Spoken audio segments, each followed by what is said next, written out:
Hi, everyone. Thank you for joining me tonight. I'm so excited to be here and to share my beautiful, wonderful guests that will be joining me in a moment. I just saw that. I think you guys might have seen that too.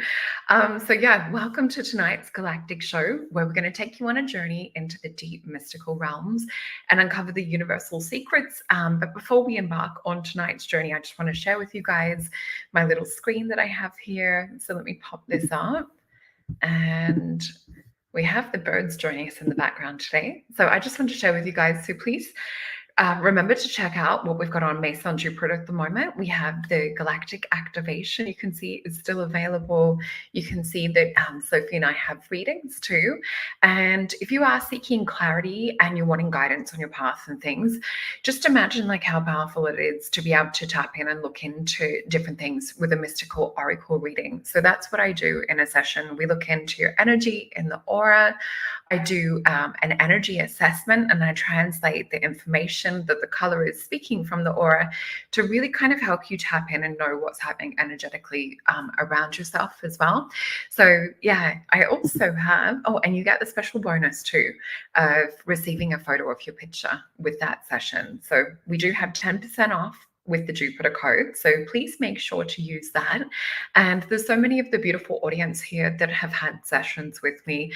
And I'm so grateful to meet not only beautiful soul family, but like-minded people and hearts like yourself as well. Yeah, so don't miss out. I only have a couple of spots that I have open for next week, because as you guys know, I have been working on some other projects. And please remember to put that thumbs up and like, share, and subscribe Mason Jupiter. And before we get into it, let me just see. Okay, so we have our guest joining us now, and I'm just going to add 1 second. Let me just click down a few little links that I've got up. Hi guys, how you doing? Oh, you guys are on mute. It's so lovely for you guys to be here with us, and it definitely looks a lot warmer where you guys are, Stephen and Evan. It still gets a bit colder in the night. We got down to 8 the other day, but then I don't think your daily highs are very good. No, I think they're particularly full. Yeah. We're in the 20s. That sounds dreamy at the moment. I don't know what it is, but I've got a blanket, and I just read last night that apparently Melbourne is one of the coldest places to live in the world in terms of housing. We have no insulation, according to it's colder here than Canada and other places where our audience is from. But how are you guys doing?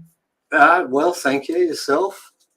Yeah, good, thank you. And I see you guys have an adventure coming up to Bundaberg shortly. Yeah, we do. Yes, and obviously a lot of your listeners or viewers don't live in Australia, but it's also being filmed online, isn't it, Evan? It is online, yes. So people overseas can, you'll just look for online ticket. There's several different styles of tickets, and then you will stream it both days. So hopefully some people overseas can come along to that. Yeah, and for those of you watching, please go to forgottenorigin.com and you'll see the guy's website. Let me just pop this down so we can see it fully. And I love that photo. That is my favorite photo of you two. And you can see here, you've got your alien ancestry events. And you guys are also doing an event in Uluru in December as well. So you've got lots happening. And Eva, I might even get you to share the Bundaberg thing if you can.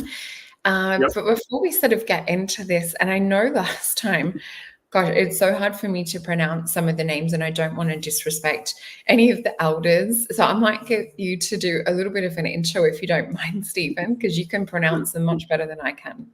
Well, marginally, not much better. Marginally, there's a difference. The original language is a very difficult language to pronounce and try and learn. But yeah, we'll have a go at it.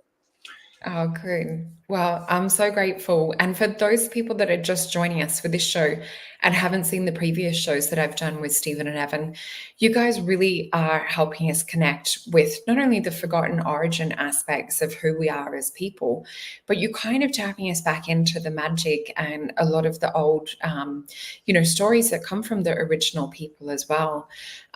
What would you say at the moment best embodies or describes what it is that you guys are doing? Because I know it's definitely shifted and changed from the original perspective, especially with you, Stephen. I know the alien sides come in, there wasn't there from the start. No, it wasn't. No, look, basically what we did is when we started doing this, I was given ceremony by Kano a long time ago now. And what it did was it gave us an open invitation to go and see sites and see archaeology and truths that hadn't been shown before, because other archaeologists had not done ceremonies. They got degrees, but they hadn't got the right degrees. So what it's done over the years is, to begin with, when we started writing these books, we wrote for University Press of America. We never mentioned aliens, we never mentioned magic, we never mentioned all these things. But when you go onto country, that's what you walk into, time after time after time. And when I was given ceremony, I was told not to pick and choose like a lot of academics do, but to tell the truth that was given to us. So yes, we have walked down roads that we promised earlier on in the piece. And I do remember when I was given the first ceremony by Kano, one of the elders came up to me and said to me, yes, we told you that we travelled around the world in a figure eight, but you do realise we did it by ways other than boats. And I do remember saying to Peter, yes, I do realise that, but we won't be touching it. Turned out he was right and I was wrong. So yeah, we have walked down some paths, and in particular, the one that stands out most was the ceremony at Uluru 3 and a bit years ago that you were actually with at the time when that happened, weren't you? While you're talking about that, I'll do some slides to go with that. I think so. Yeah, I was just looking at the photos from that the other day, and it was so much fun. And looking at, the sacred ash that you popped on everyone's third eye. I think there was like 300 of us that you had to individually walk around. And that was from Kano's last, the Sacred Fire, wasn't it, Stephen? Yes, it was from his last Momawi, which was a sacred meeting. I think I was given the ash, and it was mixed in with salt from that ceremony, and he passed on 3 days later. So it is a very sacred way to begin a ceremony, and we did it that way simply because the importance of that ceremony meant that I had to bring out the best possible material we could, including the rocks, including the ash. And of course, we were about 15 kilometres from Uluru when that took place. And Ev, I can see you've got some great photos to go with what Stephen's saying as well. Right, yeah. Look, what we'd like to do to begin with, because the conference at Bundaberg is a follow-on, and it's called The Awakening. And what I'd like to do, if we can, is to explain what actually happened at Uluru and validate that with empirical proof, because that's what we're on about. As you know, Solreta, we have been told by Kano to find whitefellow evidence to sustain what they're talking about. So if we could. So yeah, here we have Croatia. So this happened the same time we were at Uluru doing the ceremony. Yeah. And that's not the sun. That was a picture that was taken, and we're going to show you some pictures that were taken. See, we did the ceremony at Uluru. We were asked to take sacred rocks there, which we did, and we sat in a park. And what had happened at Uluru is at 10 o'clock in the morning of that day, everyone that was in the park, and there were hundreds of people, was picked up literally and told to leave. And the park was closed that day and the next day. That's the only time ever at Uluru and they gave no reason for it, because they couldn't. They weren't allowed to. We do know that elders have walked 400 kilometres for this ceremony. And we also know that the 9 years before, they were doing lead-up ceremonies to this major event. And it had been said by the elders when they spoke to someone else whose name I've forgotten, but Evan might remember, that within Uluru was a magic box, which was either going to be turned on or not turned on. And after that event, one of two things would happen. Primarily, if the box wasn't turned on, the earth would be wiped out and all humanity would go under, which was not a pleasant outcome, but possibly it was fair, because humans have not behaved well on this planet, and we really do need either to change the way we behave or leave. So that was the choice. And what actually took place was we were told to assemble other people around the planet, because what could happen is they could turn the box on but couldn't drop it into first gear unless there were humans around the planet being involved at the same time. And on that day, there were somewhere between 15 to 20 million people throughout the planet who were meditating upon Uluru. So when we finished the ceremony, and you were there, Solreta, with the other 300 odd people, we started by standing up after the 20 odd minutes of meditation. And the first thing that distracted everyone, it's not so much that, Evan, can you find the clouds? Ah, thank you. Right. The first thing that happened was that there was the organisers were going to put on some other events after this, weren't they, Evan? Yeah. But nobody paid any attention to what they wanted to do, because we're all looking at the sunset. Now, the sun had set. And if you look at that picture, I want you to look at the colour of the blue that is on the horizon. And then I want you to look at the cloud. Now, the cloud had all different colours within it. That's one set of colours, but from different angles, you'll see other colours within it. There's this massive patch of blue. And I remember talking to the security guard there at the time and said, is that normal? And she said, never. So we spent a lot of time looking at that after that ceremony, and a lot of people were putting the two things together to say, well, what's going on here? So that was a sign.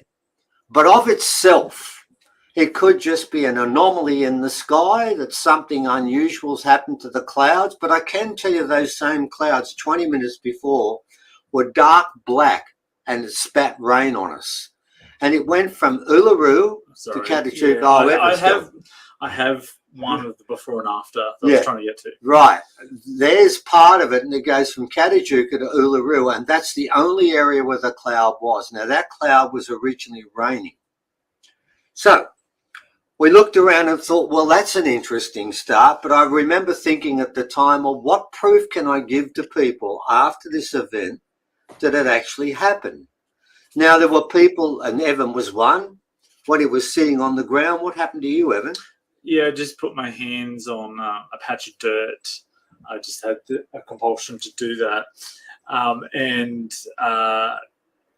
I could feel a pulsing in the ground, and it made my arms shake to the point everyone around me could see my arms shaking as I just had my hands in the earth. So I could feel a pulsing in the ground. And a lot of other people did too. I noticed other people had taken their hands off the ground and were holding them in the air, because it was quite powerful, the event that was taking place. Now, the skeptics would say we were experiencing a very minor earthquake, because believe me, Solreta, as you know, when it comes to the esoteric, there are many, many people who are prepared to make up any excuse for what happened. But it didn't just, that was just one part of it. Evan showed you a picture that took place, if you can go back to that one, please, Evan, that took place at Croatia. That happened at exactly the same time. Now, that's very interesting, because the Hopi made some prophecies about this change in times, and they've said the hour has come. One of those things they said was, look to the sky for miracles. Well, lo and behold, what happened in Croatia, it's got there's a kind of sort of a narrative with it. It's not the sun's rays, because at this time it was in a completely different place, something phenomenal. It lasted for minutes and gradually disappeared. Thousands saw it. It was being written about in Facebook all over the place. And I think in Serbia and Montenegro, they had it in the film. They filmed it. And we're talking to people, what is this thing? Now, this was a sign. But What I'd like to share with you very quickly, if Evan can go through this properly, is some of the other events that happened at exactly the same time. There's another one, the Schumann resonance on the 21st of December, and you can see that all of a sudden there's this white spark, this peak that starts at 7:32 and goes for the next 4 hours. So what had happened was, and basically it's an increase of 100-fold in the Schumann resonance from that particular time. And we thank Omar Fazi for passing that on. That came from Ukraine, didn't it, Evan? Yes. Yeah. Now, that is another coincidence that all of a sudden the resonance of the Earth itself, the Schumann resonance, increases 100-fold. So what we're going to show you is a series of things that happened at that time. Now, the two that really stand out, and I hope Evan's got this, the ones that really, for me, were really impossible to dismiss. And there are two. The first one relates to, we were talking at the Hoppy talk about the blue Kachinas will appear in the sky, and they're blue. And they said that will appear at the same time in the northern and southern hemisphere. Well, we showed you Uluru, which is the southern hemisphere. Here is a picture that took place at exactly the same time in Georgia, USA, which is in the northern hemisphere. Now, we had one with the sun setting. This is one of the moon. And look what's happened to the moon around it. In this patch of sky, just like we saw in the other one, you've got this intense patch of blue, which are the two Kachinas, the two blue Kachinas. And of course, there's also the red eye, and I think Evan's got that coming up too. So that to us, and believe me, Solreta, the Hopi are the keepers, the indigenous keepers of the great prophecies. We all accept that. We accept that in Australia. We accept that around the world. And we use it as our guidepost, and we should. So let's move along, please, Evan, and look at some of the other things. Ah, yes, another one. This is a photograph that was taking place at exactly the same time, not in Bosnia, not in Georgia, but this time we're in Scotland. And this one here comes from the Glasgow News, and it says something like the War of the Worlds. Well, if you look at these lights that are coming out, they're coming, I don't know if they're coming out of the earth or out of the sky itself, but this confirms that same prophecy we were talking about before. More of the same thing. And we're going to continue with this. I'm just going to find out what Evan's got up. Yeah, He did this up before. Ah, yes, we had the bird sign. That was actually the two birds that came around when I set up the rocks. And that was, for me, when I'm doing ceremony, I always look for bird side to confirm what's taken place. Right, there's a picture during the ceremony. And as you said, in fact, I think, Solreta, there's a picture of you on the side there. In the Uluru coloured sweater. That's right, yeah. And everyone's getting that sacred ash because we had to do this properly. Now, I think we're going to come up to the two major events, are we, Evan? I'm hoping. I don't know, but if you tell me what you want, I can find it. Okay, I want the explosion of light. Oh, right, okay. Oh, that's another one that's quite interesting. And this was something I was quite taken by because see those lights there? That's where the rocks were placed inside. Now, when we finished the ceremony, you can see it's got darker now.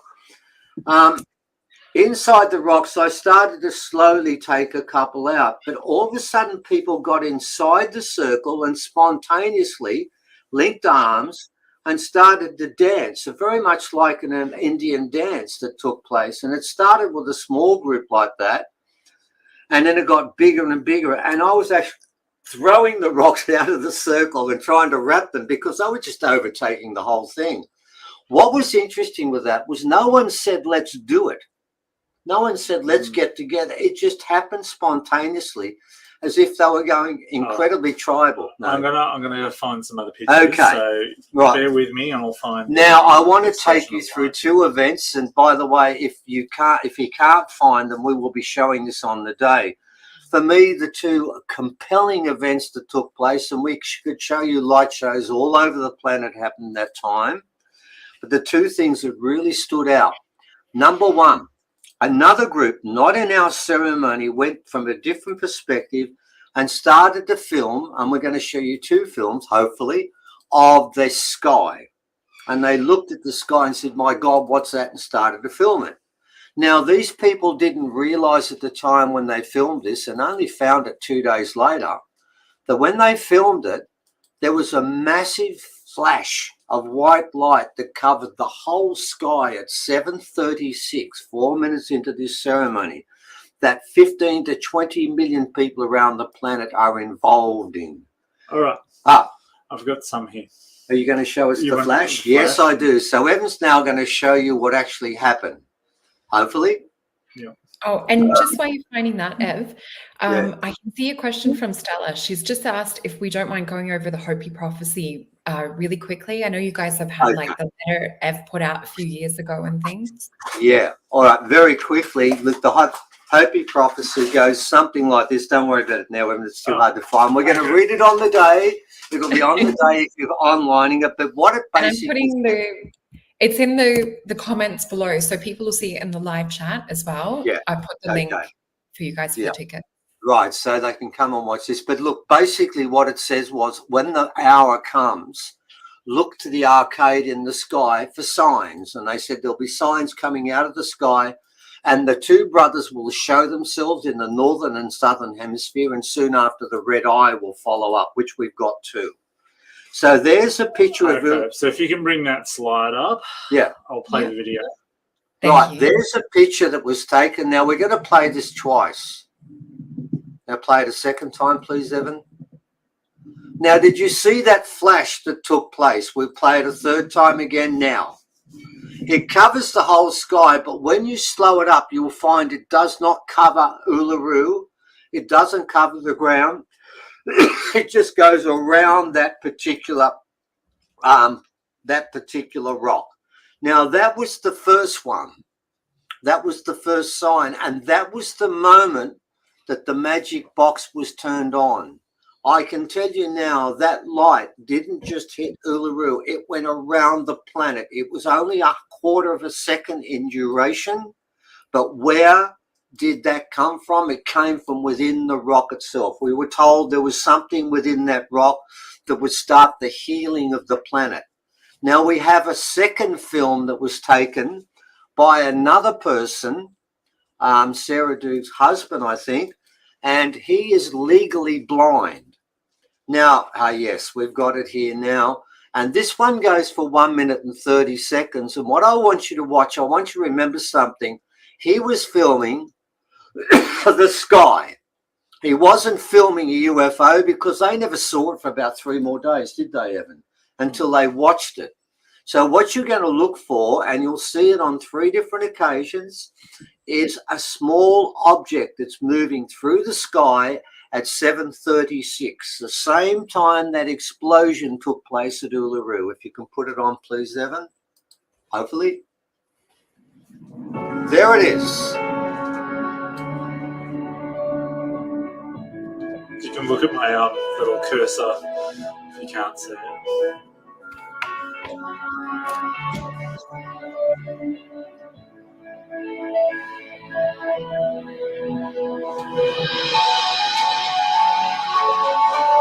The people from Uluru put on some music for this.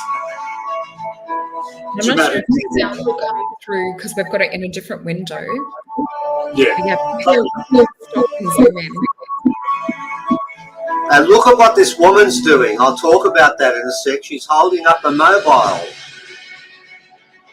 There we go. So we can talk. I just turned the music off. Okay, yeah. There's the blue patch, ladies and gentlemen, that object is moving towards. Now, you can see that he's filming the sky. He's not filming the object as such. I think it's about there now. It's about there at the moment. It's nearly in there. And look at that sky. It certainly looked different, I can assure you. Now, what's really interesting with this, and we're going to show this on the day, okay, he's filming the sky. Now, there's 2 things we need to explain about this. Of course, the cynics, when they saw this, said it's a plane.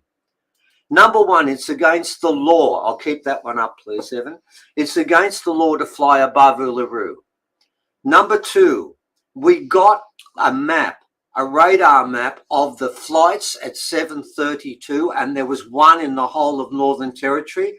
It was 400 kilometres to the west of Uluru. So it is not a plane.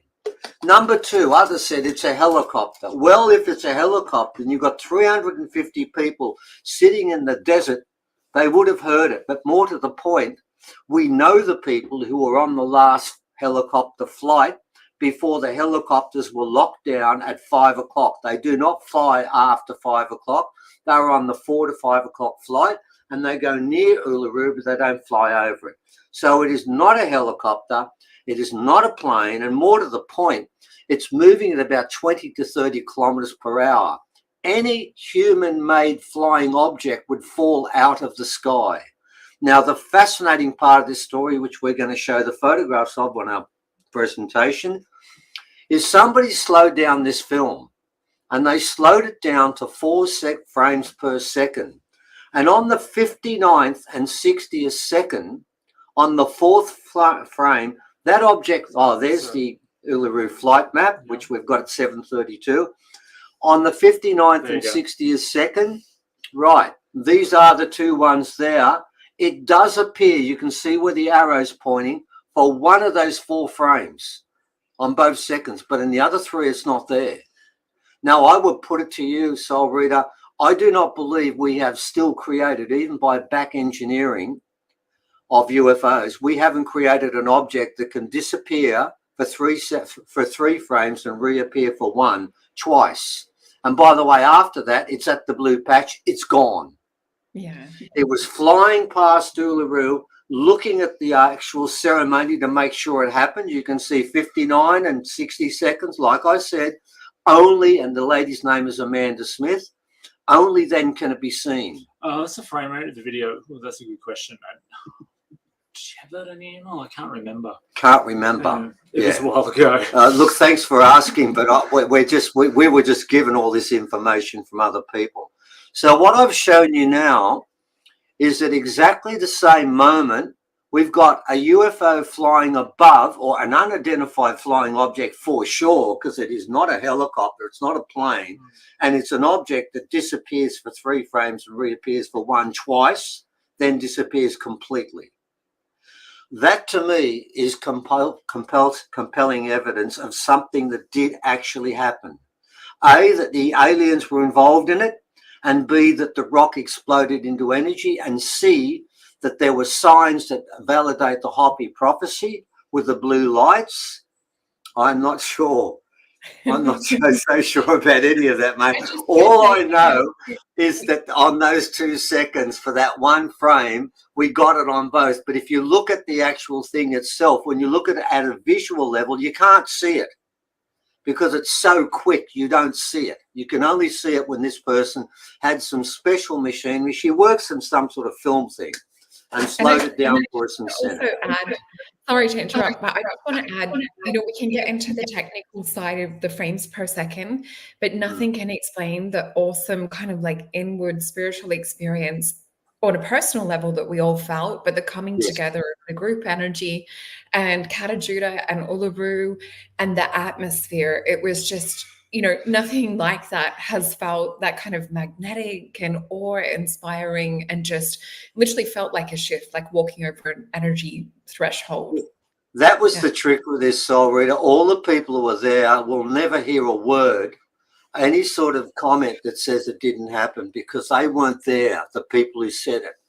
You had to be there. The rocks were asked to be brought by the elders to be set up.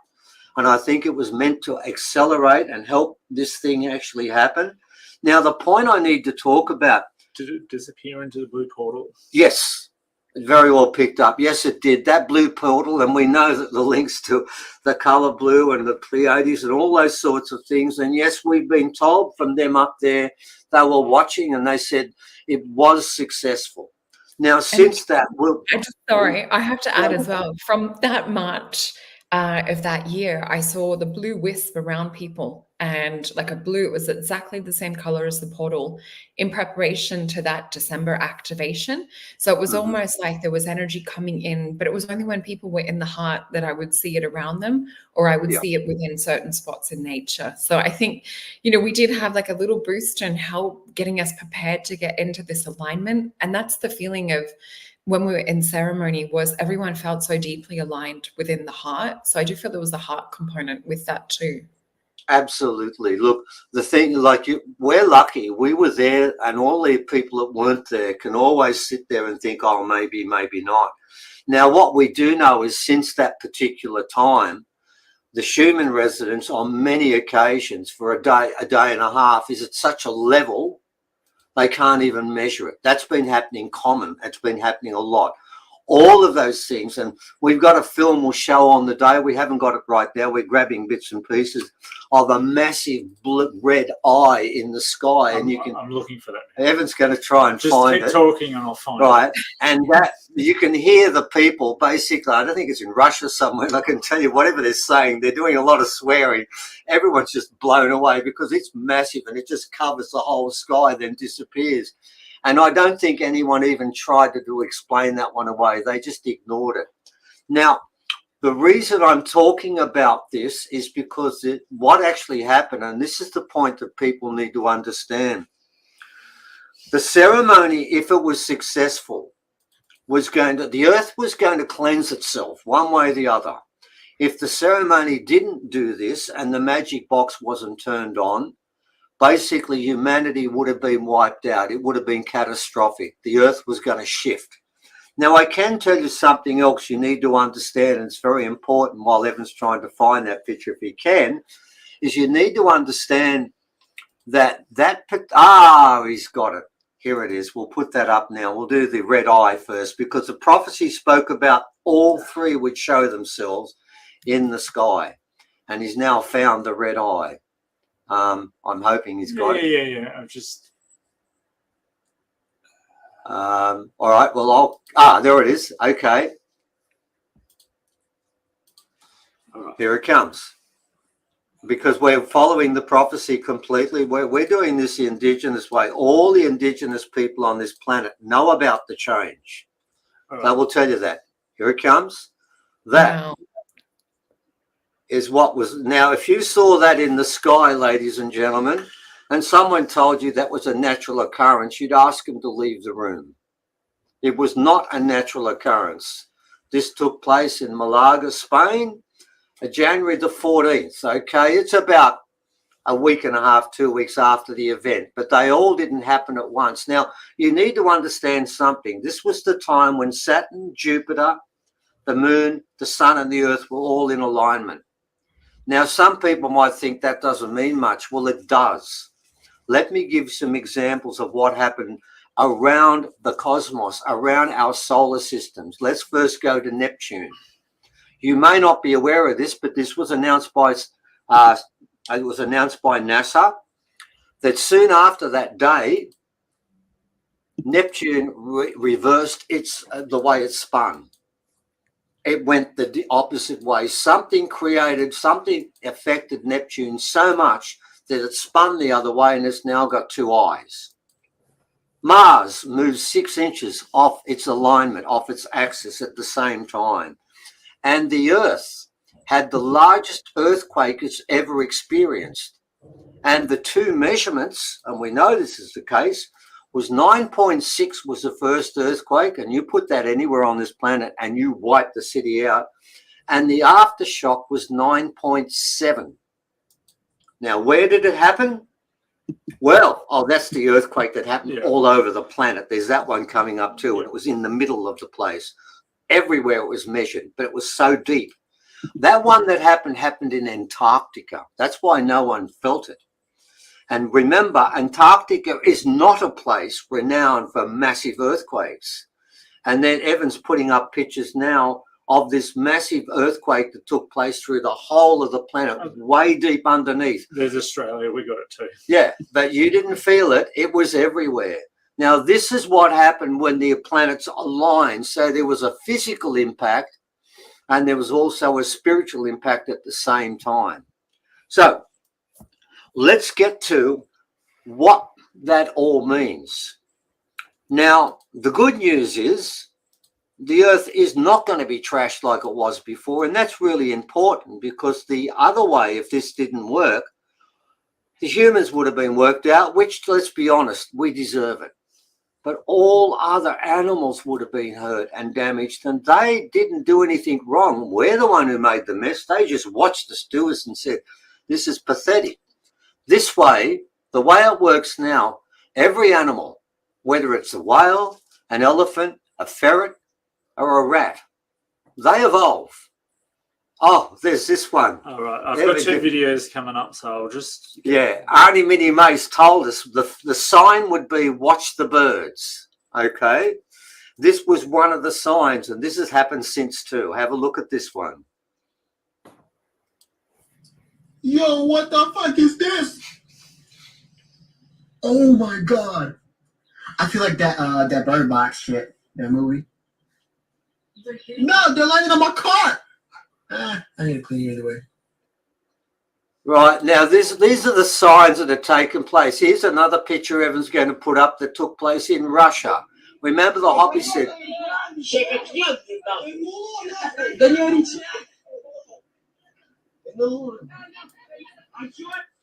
Now, what I've got to make, the point I've got to make here is the Hoppy told us there would be signs in the sky, and that would wake us up to something, and this is what we've got to get to. Every animal on this planet, bar one, is guaranteed ascension on the planet, because the planet is going to evolve, and the human residence is going to stay in the hundreds or thousands all the time. They can cope. There's one animal that cannot: humans. We have no ticket to ride. We've got no guarantee of residence on this place when this happens. The Hoppy have made it clear. They've told us it is now taking place. And the trick is this: they gave us a clue in the prophecies. In both the prophecies, there are 2, aren't there, Evan? And we'll be reading both of them on the day. They make it very clear: if you do not embrace, understand, and become part of the old way, you are not welcome to stay. That is what Bundaberg is about. It's called the awakening, and it's the next part of this equation. The Earth is ascending. Now, there are a lot of people, and I want to warn people about this. After that happened, they were basically waiting for the next day for something to happen. Well, it did. And I bet most of you missed it. Did you know 6 hours after that ceremony, after it took place, NASA announced for the first time ever they were going to investigate the phenomena of UFOs? 6 hours after. I will tell you now, if that ceremony was not successful, they wouldn't have gone through the process. And of course, they lied about it anyway. But remember, the mob running this place, the cabal, have to tell the truth to people. When it comes up, they have to tell it. Remember, they had a statement. I think it was Gates' father had a statement up telling them what they're going to do to us. And it's now been trashed. But they have to tell the truth, and they did. 6 hours after that event. It was real. But here's the trick. The change will take place. It was, and we know this for a fact, and we'll talk more about this at the conference, it was going to be 3 years after, which is now. But it's not. It's going to be decades from now. And the reason being, if it did take place 3 years after, there would only be maybe 1,000 people on this planet that would ascend. The rest of us would leave. That includes me. We're not ready yet.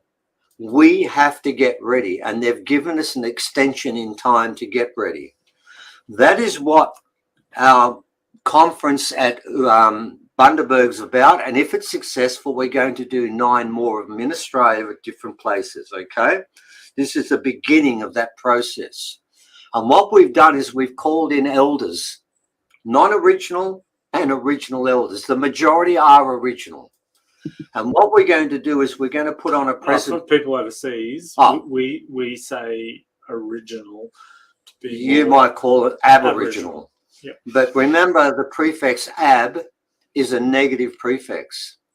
And the original people prefer to be called what they are, the first people. And that's why we call ourselves the original people. What we're going to do is we're going to put on a conference over 2 days. It goes from 9 to 5. And for those people overseas, you can watch a whole conference, a whole day for $50. The people who come, normally when you put in 3 days, 3 nights and 2 days, it costs $1,000. We're asking $250. We probably won't even break even on the occasion. That's not important. We're trying to get this information out. Now, what we've done is we've chosen people that can talk about the awakening.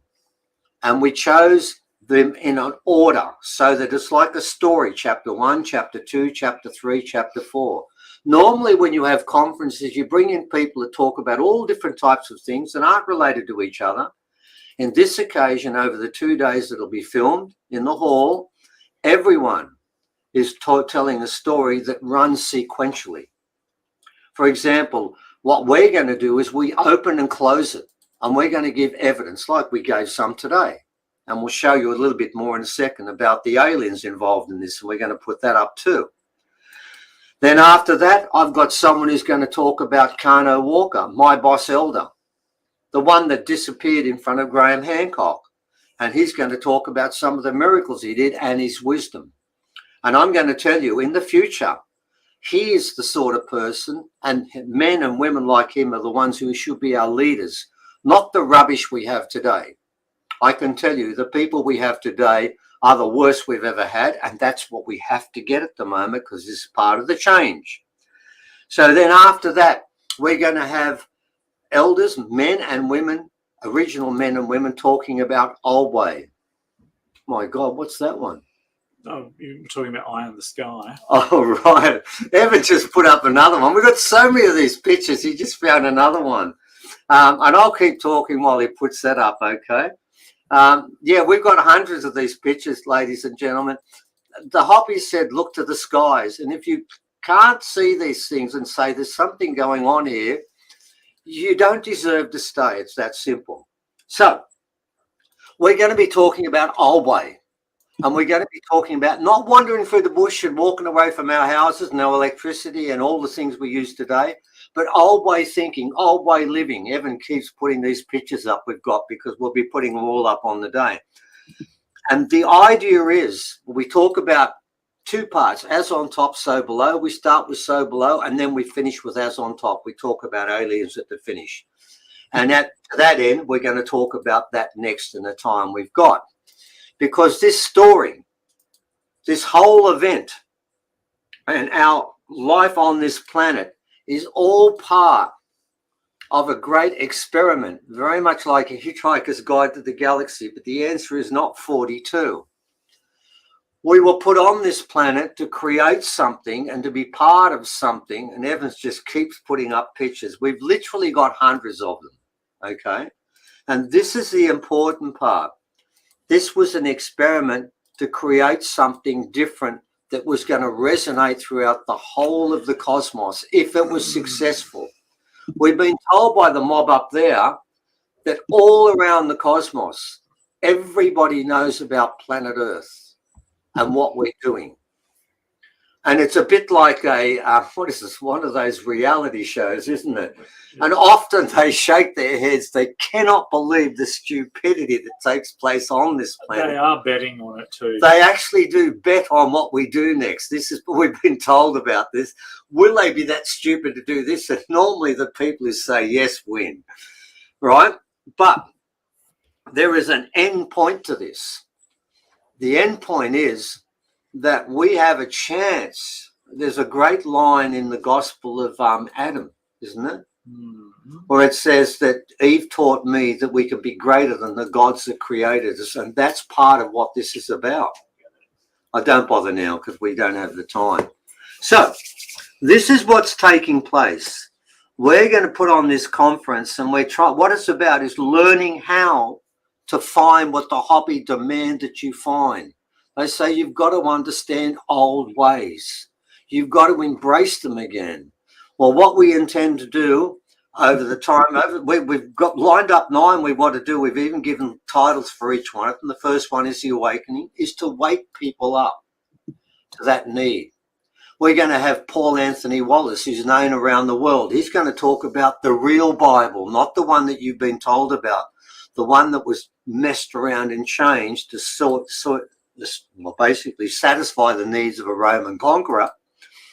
He's going to talk about that. We've got Mary Roble, who's going to talk about UFOs. We've got Leah talking about Mesrith, our guide that you know about, Solreta. All those different people are going to come in and get people ready for this change. But what I would like to do in the time we've got left is, we don't have a lot of time here, I'd like to introduce you to the aliens that are part of this experiment. And I'm going to take you to, can we start with that one, please? I'm going to take you to a site that I was sent to. It's a site where we found beings. And if you can show people some of those pictures now. Yes, it is like a portal from June, but it's a much bigger portal. The portal covers the whole of the planet. I can tell you, when Carno disappeared in front of Graham Hancock and about 10 other people, and we're writing a book about that, he did tell people, what I can do, every person on this planet can do.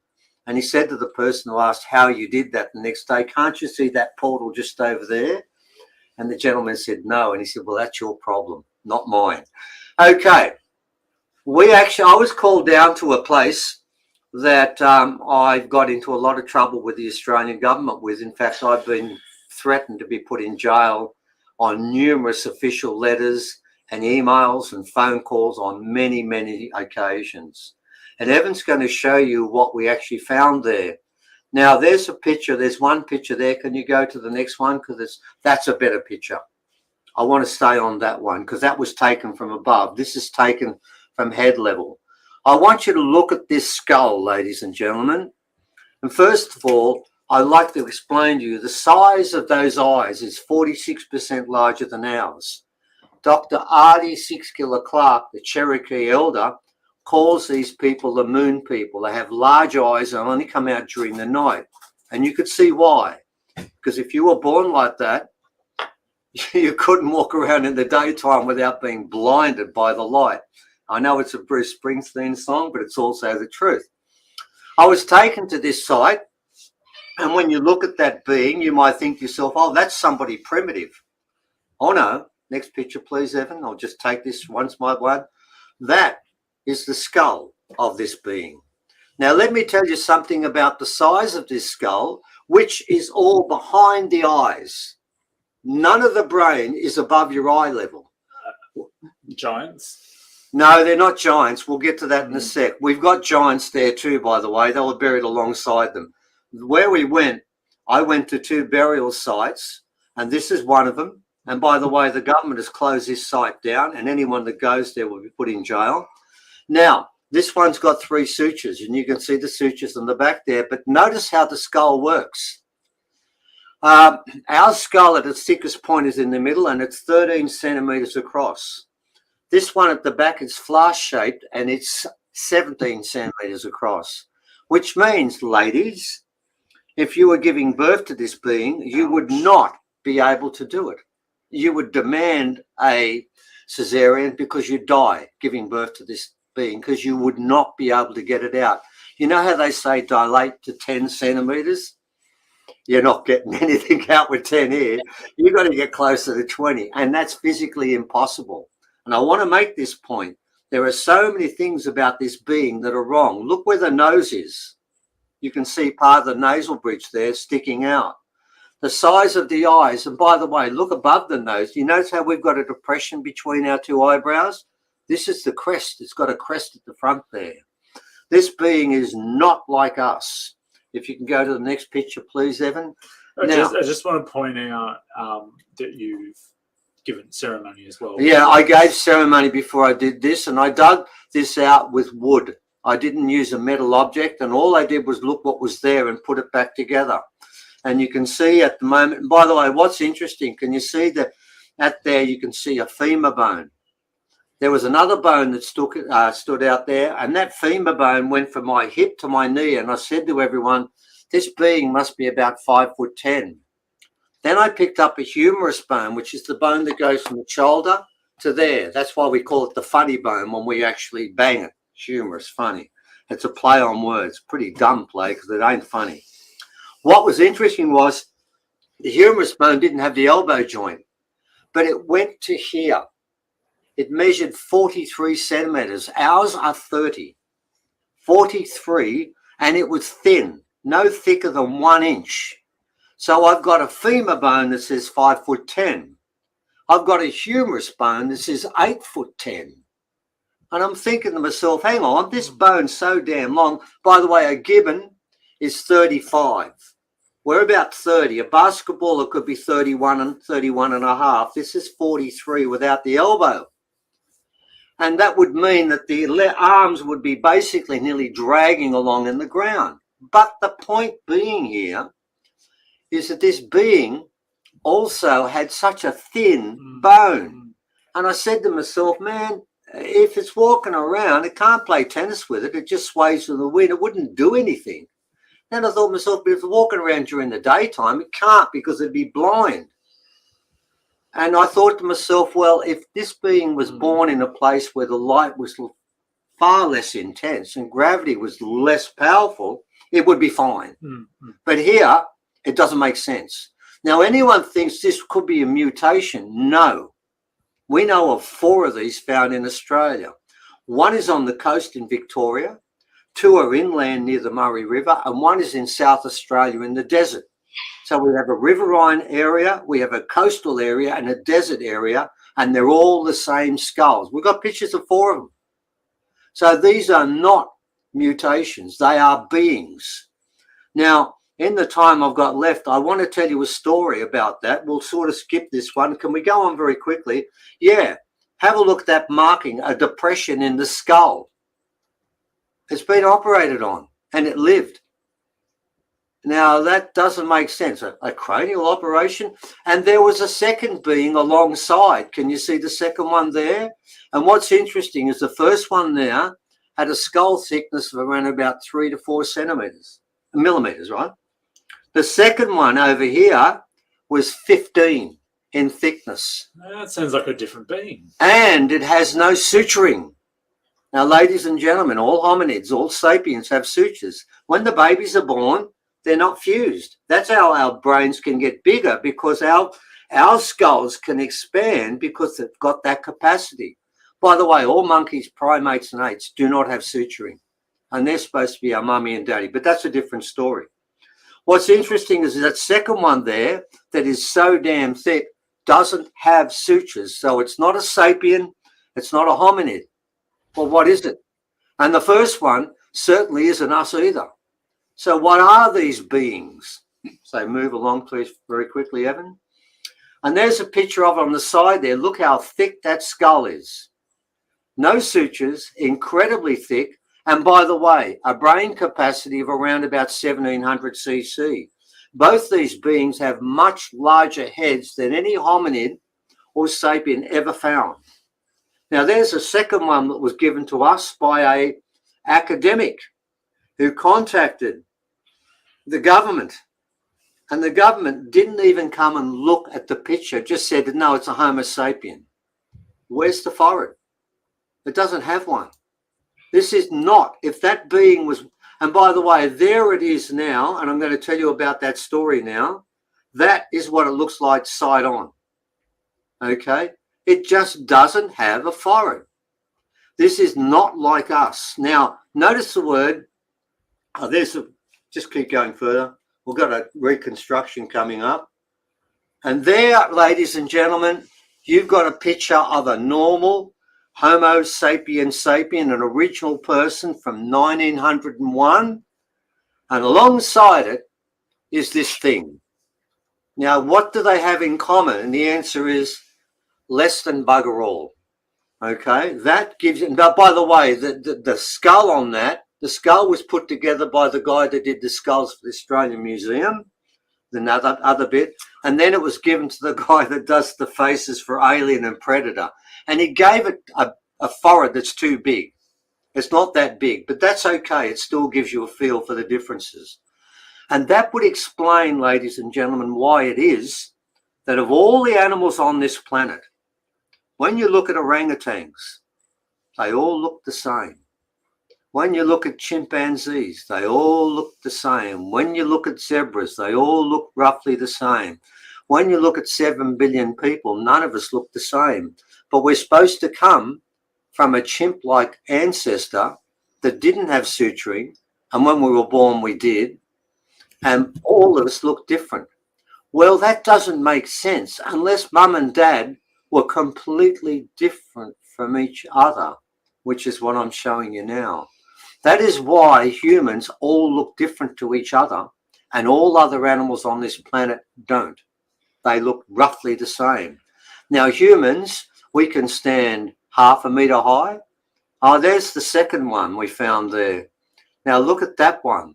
No suturing on that, none whatsoever.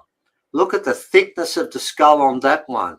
That was found at a different site. So what you're finding in Australia, and there's the one that was found in the desert, isn't it, Evan? Mm-hmm. That one was found in the desert. Sorry, wrong way. Right. And then there's the fourth skull that was found near Warrnambool in Victoria. And you can see the nose still stuck in there. So tell me, ladies and gentlemen, what part of that looks like that? And by the way, what I find interesting is one of these ones that does have suturing, doesn't it? Mm-hmm. But the one we have, the one we did the model of, did not have suturing. And you know what that tells me? They not only came here, but when they came here, the older ones don't have suturing, but the younger one does. What's happened there? We've joined in with one another. So, ladies and gentlemen, what this is about is there are the people that are part of our history, part of our ancestry, and part of our genetics. And they came here for a reason. They came to this planet because they knew there would be a day in the future when the planet would ascend, and what took place there would have implications throughout the whole cosmos.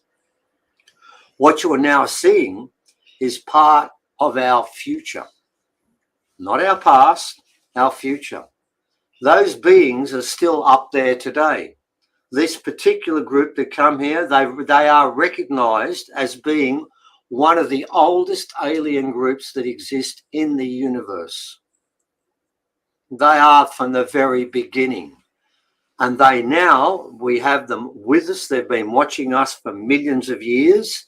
And I do say the word millions of years, not tens of thousands or hundreds of thousands. It's much larger than that. What we're showing you, and what we'll be showing you on our online conference is all of these facts. Our job at the start and finish is to appease the rational mind. Because when you go to school, your psychic, spiritual capacities are destroyed over a period of time, and you come out basically spiritually dead on the other side.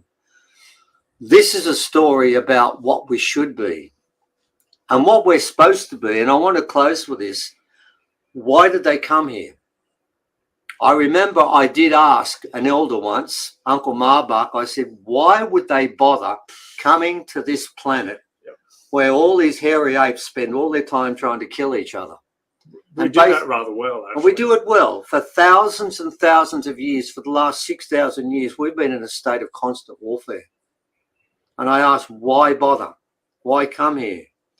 And Mesrith gave us the answer. And the answer is earth magic. He said it's the most powerful magic there is. People like Kano were able to do things, and I've got, I mean, I could tell you, I could spend an hour, as you know, so already you know that Kano did a lot of different things, apart from disappearing in front of Graham Hancock and all these other people. And he said all of those things he did, every human on this planet is capable of doing.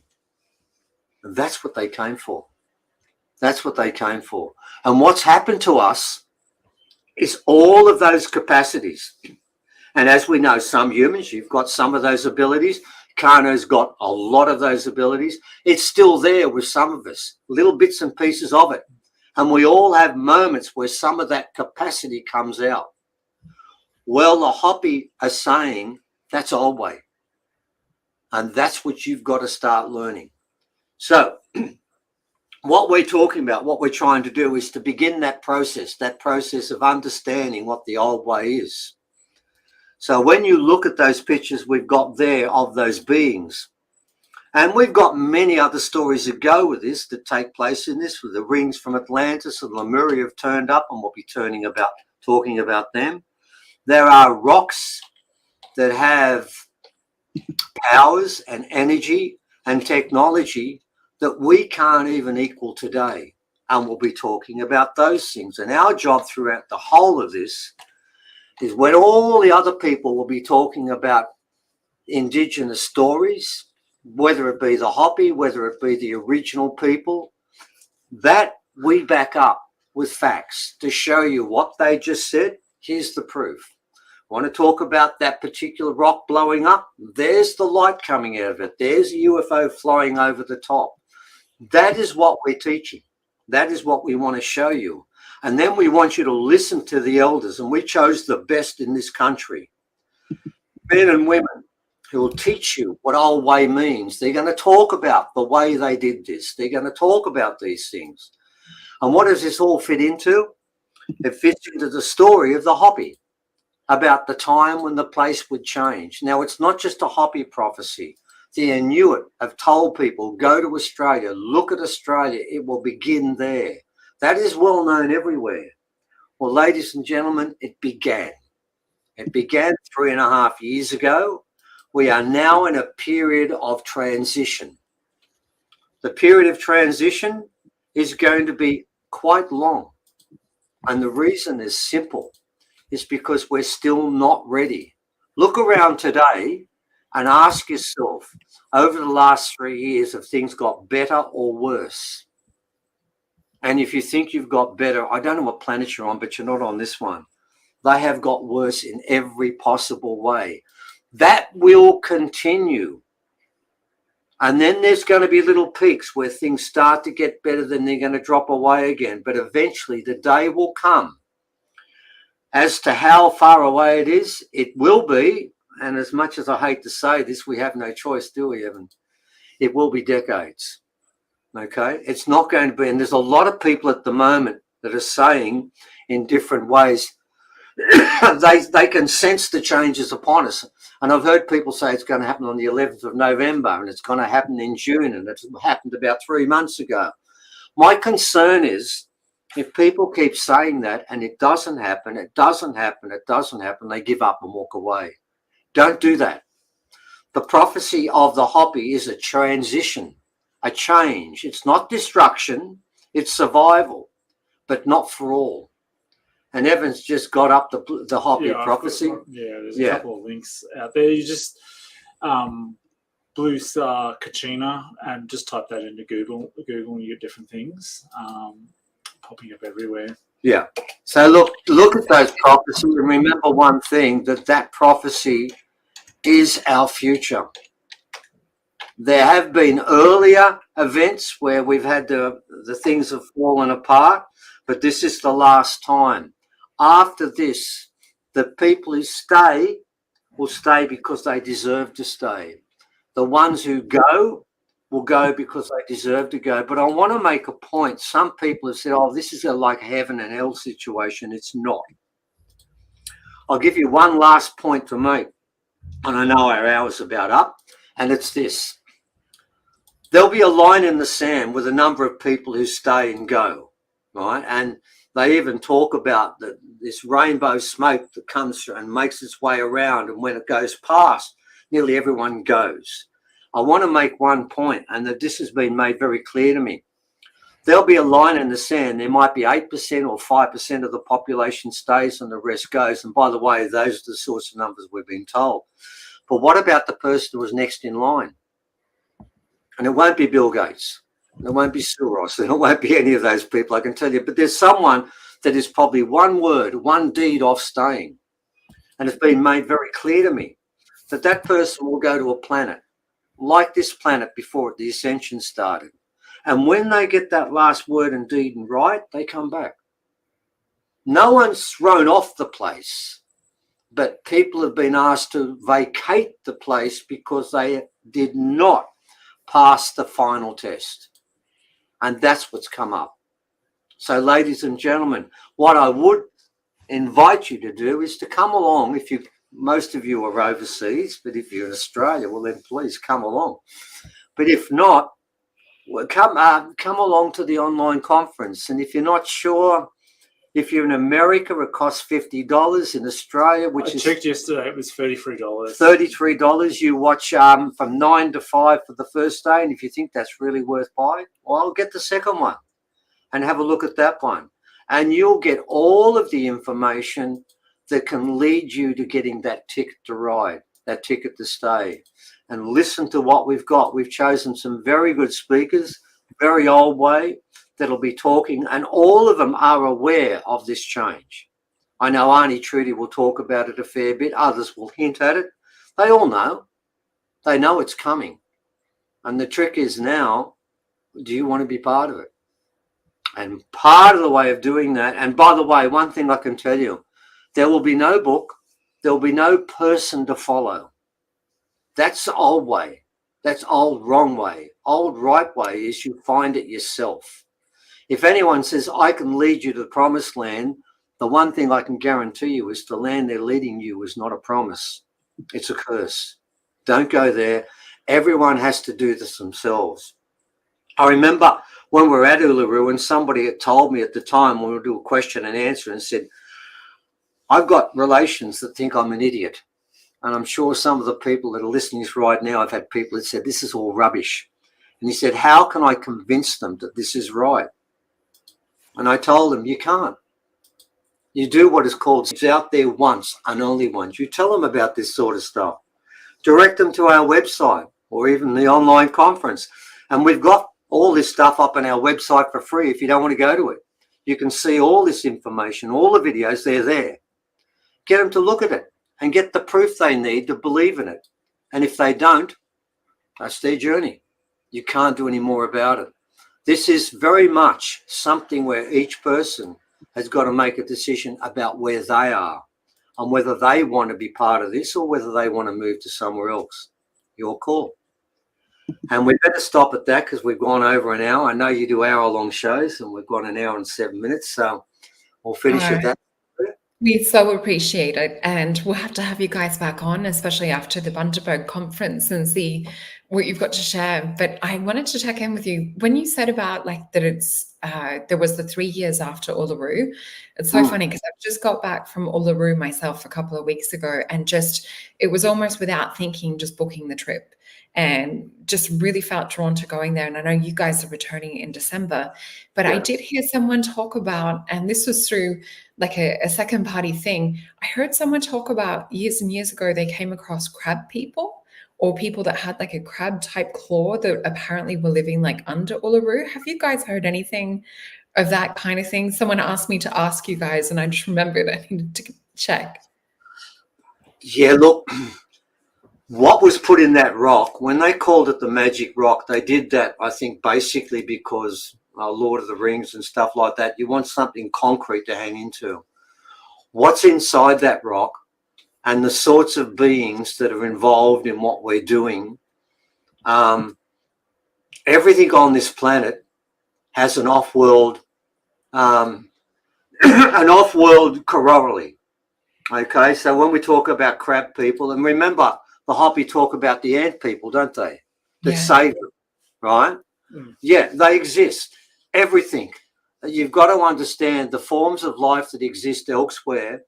And remember this, you must ask yourself, why have all these different forms of life from all over the cosmos come here? You shouldn't be asking if there are crab people, if there are ant people. That's not a question that's worth asking. The question should be why, not if. Yes, they exist.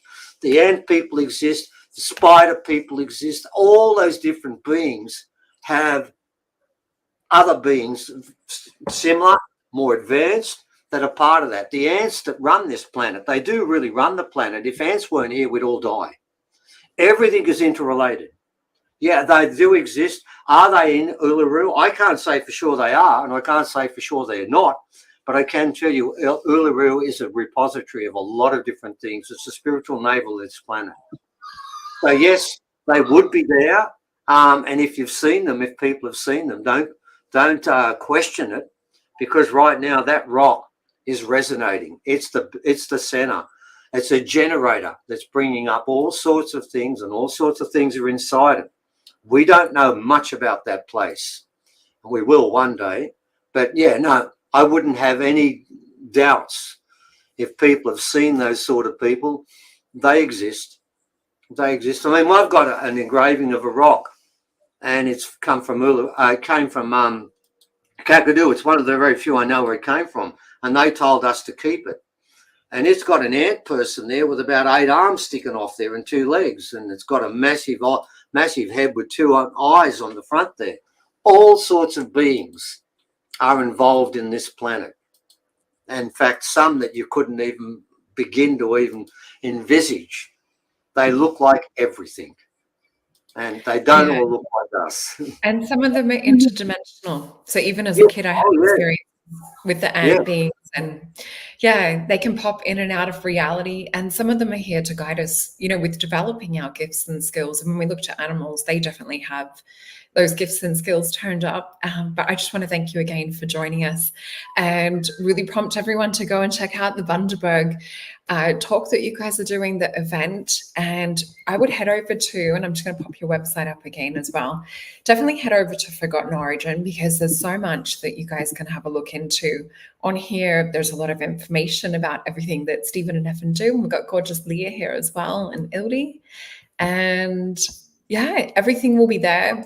You guys both spend so much time putting together these articles. You've also got the shop with the books as well. And I know how much goes into these books, and the frustration sometimes on the technical side of things to pull it all together and to get, the IT side working. And I just want to remind the audience to please use the discount code Jupiter in all caps to make sure to lock down the session. I only have a couple available next week because I'm really sort of doing it week by week at the moment, limiting spaces because I'm working on a lot of other projects. And I also just want to do a shout out too to those that have just been through the Atlantis activation. I can't wait to hear all about your experiences, and for myself to do it too. But thank you again, guys. And is there anything else that you want to finish up with or share with the audience? Not really, honestly. I mean, basically, we wanted to talk about way forward. That's what this is all about. I mean, this planet, I've been told this planet is unique. I was told the thing that makes it unique is not us. And I will close with this. It's quite interesting. It's the trees. We were told of all the trees, and there are trees on other planets, aren't there, Evan? Mm-hmm. But none are more spiritual than our trees. And what are we doing to them right now? Like everything, treating them like rubbish. So look, we live in a planet that does not have anything that comes close to it. And that's why they're all here. And we treat it like a sewage pit. That's got to stop. The greatest killer, according to United Nations, of humans each year, do you know what it is now? This is what they said: pollution. We're killing ourselves. We're soiling our own nest. This must change. And that's what this is about. And all you've got to do is look to the people who've been here the longest, the indigenous people throughout the planet that live with the planet, and learn how to do that. And everything gets better. It's that simple. Until next time. Thank you so much, Solreta. Appreciate it. Thank you so much, guys. I really appreciate it. And I can see so much love from the audience. So please head on over to Forgotten Origin and go and check out more info and the tickets. All right. Have a beautiful day in that warm weather up there, guys. Mild, not warm. All right. Thank you to the audience. Bye, everyone. Bye.